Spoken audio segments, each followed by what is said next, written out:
Be sure to like and subscribe. What is the biggest bullet you've ever dodged? So I'm 21 years old and in the military. I am back on leave and was visiting some old friends in a college town. I was at a house party this Saturday, pretty big, a lot of drinking and dancing, everyone seemed to be having a blast. I for one was toasted and dancing my ass off. Anyway, there was this particular girl who I was grooving with, and I could tell she was interested in more than my moves. So could some friends apparently, who told me be careful man, she's crazy. Exactly how I like 'em, I said, with a wink and a nod. Besides, what's the worst that could happen? I'm only back for a weekend, right? Anyway, the night goes on, one thing leads to another, and we start making out on the couch. We hadn't really talked much at this point, and I guess I just felt we should at least know some basic things about each other before proceeding. On a whim, I blurt out I'm in the Navy, and I swear it was like a record scratched.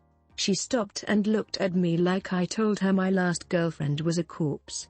She got up and started to leave, and I, in my drunken indignation, stopped her and asked WTF. She looked at me and said I don't want to get pregnant by someone who isn't in college.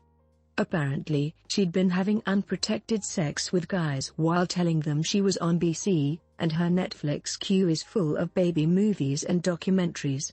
I didn't find any of this out until the next day, and that's when it sunk in just how close I had been to stepping in some serious to-do. It would have been nice has my friends specified exactly how crazy she was, but really I'm just thankful I got away with my life intact. TL. Dr. My lack of a college education saved me from a psycho baby wanting machine. Who Navy? Saturday night my landlord leaves a message on my answering machine, to give him a call. That's all he says. The message is played loud enough in the living room that the 5 people I have over can all hear it. I'm a pretty good tenant so I give him a ring back. As the call is being made, my buddy cracks a gay joke, specifically, maybe he wants you to suck his fat pee-pee for some free rent. I tell him to shut up as I'm calling him now. Instead of him picking up, I get his machine, so I proceed to leave a formal message, explaining that I got his call and can be reached by my cell. Then I press the button on my phone to end the call. Now that I'm no longer leaving a message, I begin to poke fun at my buddy's comment, mimicking my landlord's voice in order to play out that situation. We then begin to have a detailed discussion of how much rent would have to be included, before a person would in fact suck .a.pp. After some laughs, I habitually look at my cell, and noticed it still says connected to landlord's name. My heart drops to my stomach. I put my ear to the speaker, and hear a machine explaining if you are satisfied with this message, press 1, if you would like to hear this message press 2. Of course. I press 2 and begin listening to the entire conversation of my living room for the past 6 minutes. My buddies are still laughing and making crude jokes, totally unaware of my collision with disaster. After the entire message is played, I am given the option to delete and leave a new message. There is a God. So I leave a short, non-homosexual overtone message, and then power my phone off altogether. Bullet dodged. Yes. Lesson learned? Touch phones are the devil. My first girlfriend ended up stabbing one of her later boyfriends in the chest with a kitchen knife. Psycho. My mum did that when she found out her first husband was gay and only married her to keep his parents happy. She walked in on them doing it on their bed. Nice.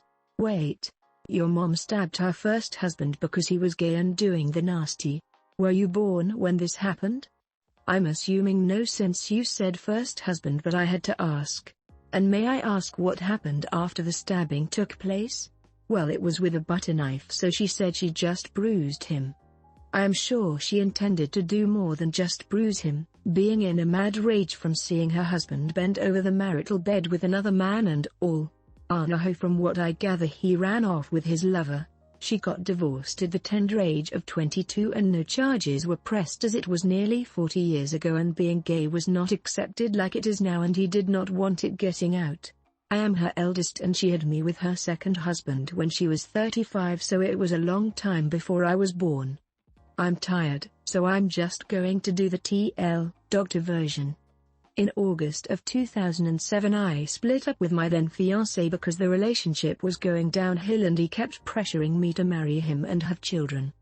Actually he wanted to have children first, then get married, which I was very against. The following January he has moved back to his home state, and I end up in the hospital with a 9 mm long by 2 mm wide lesion on my midbrain. It was multiple sclerosis, and a very acute attack. Had to relearn to walk, talk, everything. I got a call from him while I was recovering saying that he had already gotten his new girlfriend pregnant, and they were considering marriage. If I had gone along with his idea of having the baby, I very well could have been pregnant when all that happened to me. I started dating an old high school friend of mine, long distance, while he was out of country. When he told me he had always liked me after I broke up with a BF. His sister and I also happened to be best friends. It was a casual long-distance thing at first, and then it started getting more serious until he asked me to marry him. I said no. He got pissed, refused to speak to me, and a short time after, I moved to a different state. He came back home to where I was living before and started dating everything with a pussy in his path and trying to make it super serious very quickly every time. He has this fantasy idea of what a perfect relationship should be like and gets very angry and throws fits when real life doesn't live up to his unreachable expectations. He would fall in love so fast, and when they would leave him, he would go off the deep end of depression. He had started talking to me again by then, so I got to hear about all this craziness.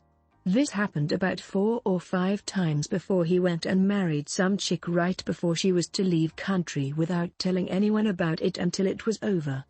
She's only been gone for 6 months and already they fight so much that he's contemplating divorce. And to think that I actually wasted a whole day contemplating marriage with this man. Damn, you met him too?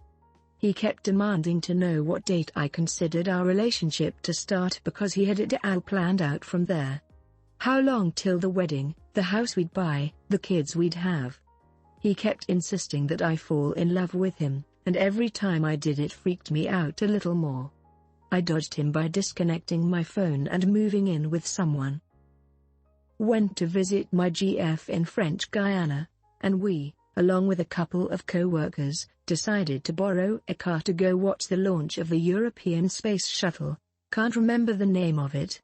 It was about 7 a.m. on a weekday because we had to drive about an hour to get to the place, and we were driving along a long, lonely single-lane highway carved through the jungle. A bicyclist is driving on the highway going in our direction, and a car going in the opposite direction. Something about the whole setup struck me as weird, and so I guess I was paying a bit more attention. So the driver of the other car starts drifting into our lane of traffic, and there is no way for me to pull over to the right, because otherwise I'll hit the bicyclist.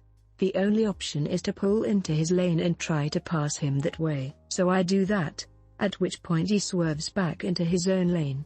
So I have to swerve back as well, and somehow we manage not to hit each other, or kill the bicyclist. Bear in mind that this whole story is going on as we're each driving around 60 miles per hour, and over the course of no more than 5 seconds, it felt like a long time, but I was pretty hyper-aware at the moment. Probably the most intense experience I've ever had, and not one I'm eager to repeat. But we literally dodged a car-shaped bullet. Besides sticking my pee-pee in crazy, once while hiking, shooting rabbits in the middle of the Mojave Desert, me, Dad, Uncle, were on top of a hill when 2 guys got out, about 200, maybe 250 yards away, rifles not shouldered, and both decide to take a look at us, a little sketchy considering we'd never seen anyone in this particular neck of the woods. I might not be 100% right on this, but I've always been told if you absolutely have to use your scope to look at someone, you don't put your damn hand anywhere near a firing position and you tilt your rifle sideways. I did that, and saw 2 skinny, neo-Nazi looking guys who looked like they could take me out if they so wished that weren't doing that, So I adjusted my rifle, took a knee, with my finger tapping the safety. After a tense moment, they lowered their rifles. They got back in their truck and left. I was also 16 and had the only rifle of the three of us. Probably getting lost in the sea of comments. Why am I always late to awesome threads like this? When I was 14, I was visiting my father in Oregon and we were shooting rounds off into this old chicken coop that we were late to going to tear down. I had never shot a gun before, so I was just pumping rounds into this thing. I fired a .30 to 06 Springfield into this, hit a metal post on the inside I didn't see, and the bullet fired back through the coop and whizzed past my head. Hit a tree 8 inches away from me. Biggest bullet I ever dodged. My girlfriend in high school was this hot redhead. She looked like she was poured into the dresses she wore. Everyone who met her said something along the lines of, "Holy shit dude. You are dating that?" When my dad saw her, he said to my mum, "Well, the kid doesn't need any damn glasses. That's for sure." This girl was hot, and as horny as could be. I thought for years that I could be sitting here with the smoking hot wife, and missed an opportunity. Fast forward 20 years, and I find her on Facebook. I see her photos are open, so I start browsing through them. Oddly, not many of her, mostly her kids, except some tight face shots. Then, I find a picture of her putting her kid on a horse. My instant reaction is amused. I sit there and just stare for a full minute. Her ass was literally bigger than the ass of the horse that she was putting her kid on top of. I then look through her profile and find that she's a born-again Christian who stays at home all day with her 5 kids, while her husband goes to work. Most of her likes involve either Jesus, restaurants, or food. I show this all to my dad, who is now around 80. About halfway through the profile he's telling me I dodged a bullet. I end off with the picture next to the horse. He says, "Okay, she's too big to be a bullet. You dodged a missile, son." A 3-inch diameter chunk of potato moving at about 140 miles per hour, twice. I can't say where, but some friends built a rather nice compressed air-powered potato gun. After they'd had a few drinks, they had the bright idea to try and catch a potato with a baseball glove. I naturally wanted a shot at it. We'd walk out there about 40 to 50 yards and put the glove up, call ready, and tried to catch one. Dude. I got shot with one at nearly 300 yards. It had gone over the target. I was dumb to be downrange, and even at that range it separated a rib. Excuse me, this is for people who have dodged bullets. Hiking along a trail with my girlfriend near Tallahassee, Florida, when he came to some old train tracks that crossed over a bridge. At this point, the trail became pretty unclear and the only path that seemed logical was to follow the tracks. We came to a shallow river, and the bridge extended about 100 feet in the air. Just across the river, we could see the unclear hiking trail widen and pick up. The conversation that followed went something like this. Let's cross this river on the tracks, and we'll pick up the trail on the other side. Me, maybe we can cut through these really long trees and find a path down to the river. Don't be a pussy. You can see the tracks on the other side of the river. It won't take 3 minutes to pass this thing, and we haven't heard or seen a train in the last 30 minutes we've been on this trail. Me, I think I can see a small game path through this ridiculously thick foliage on the other side. This will be faster, and I don't want to get ticks or bugs on me. I think I'm just going to try and find another path. We start moving off the tracks to the small game trail when about 30 seconds later a speeding train comes whirling around the tracks. If we had followed the trail, we'd have been about 200 feet into the middle of the river. I grew up in the Middle East. One day, during a rehearsal for a class play, we heard what sounded like a rock skipping off of tile. After a second or two, a bullet dropped onto the table next to me, still spinning. Turns out a gun had been fired a few miles away, and on the very end of its ballistic trajectory the bullet had gone through the only open window in the entire classroom. Ricocheted 4 or 5 times through a classroom filled with children. Landed right next to a student without harming anyone. They wouldn't let me keep the bullet. Trying to find the A cabin that we rented in the North Georgia mountains. 4 people in the car, friend was driving, we are absolutely lost. No cell phone service in the mountains. It's night time at this point, we're driving along gravel roads. The roads are only wide enough for 1 car.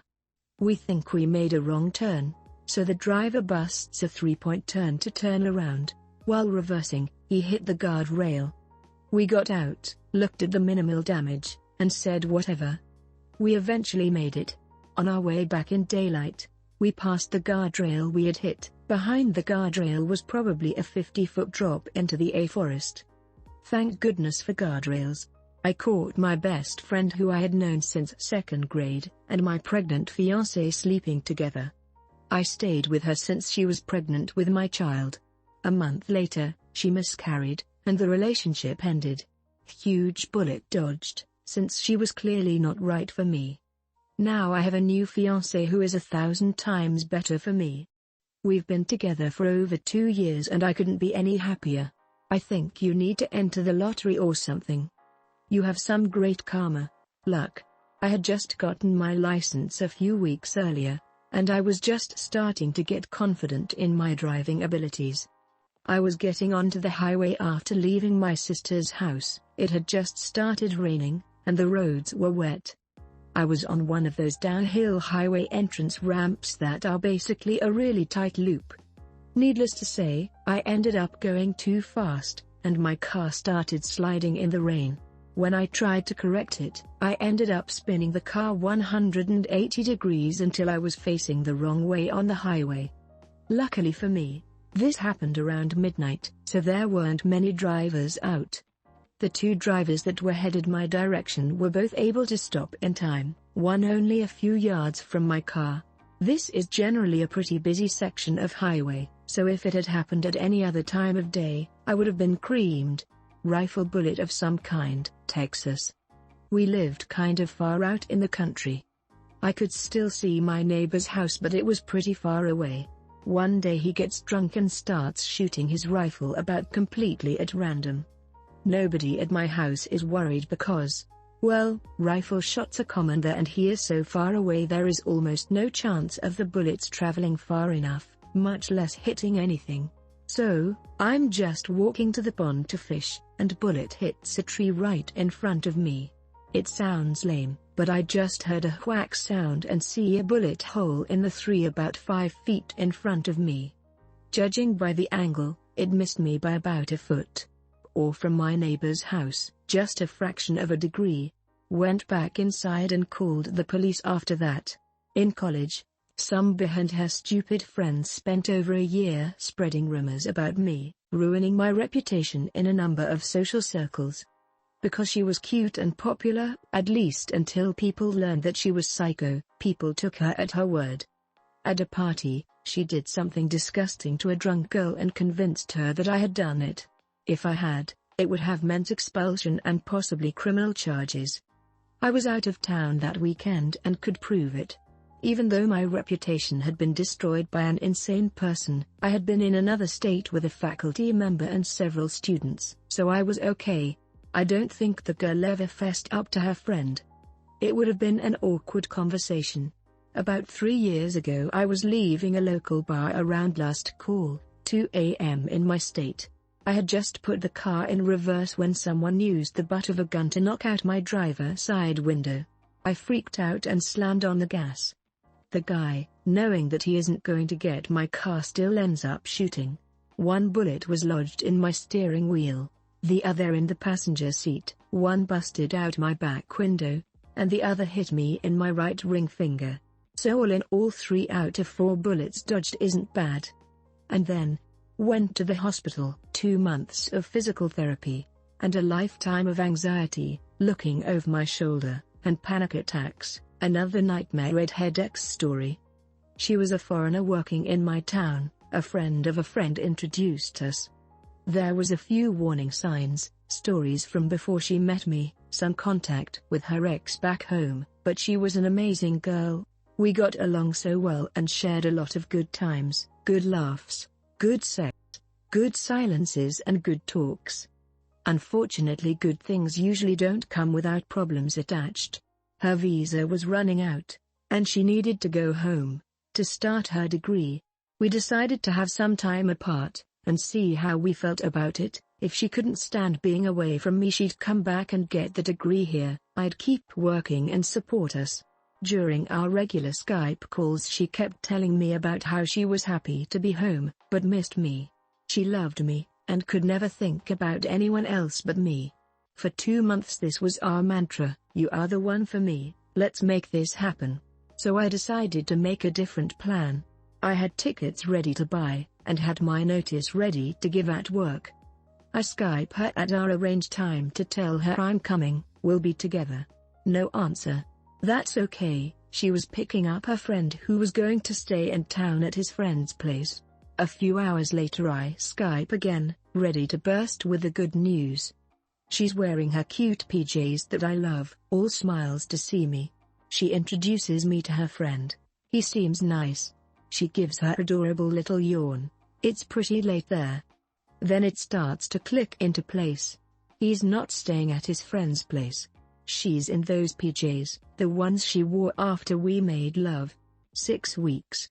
6 weeks of telling me she loved me, of me secretly planning to change my life for her. 6 weeks of talking every day about how we couldn't see another.